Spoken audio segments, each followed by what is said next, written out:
Ořez obrázku na přesně danou velikost. Pokud chceme při své práci použít fotografie pořízené digitálním fotoaparátem, obvykle nemají velikost, která je pro řešení jednotlivých korespondenčních úkolů požadována. Proto je fotografie nutné ořezat. Abychom však vyřezali z obrázku to, co vyřezat doopravdy chceme, je nutné dodržet jistý postup. Fotografii otevřeme v programu FastOn Image Viewer. V první řadě je potřeba dbát na zachování poměrů stran výsledného obrázku. Proto fotografii ořízneme.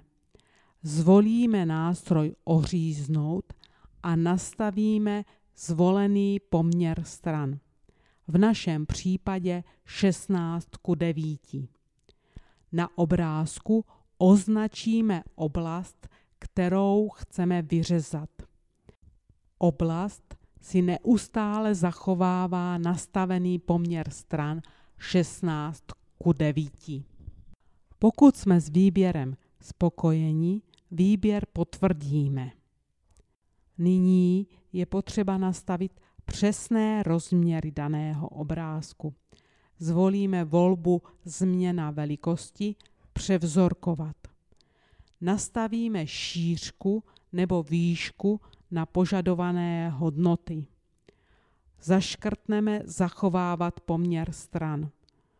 V našem případě nastavíme šířku na 1280 bodů, výška je automaticky dopočítána na 720 bodů. Svoji volbu potvrdíme.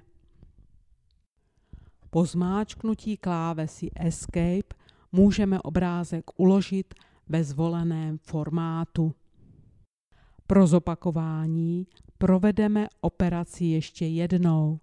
Ze stejné fotografie vyřežeme nejprve oblast s poměrem stran 4:3 a následně upravíme velikost obrázku na rozměry 1600 na 1200 bodů.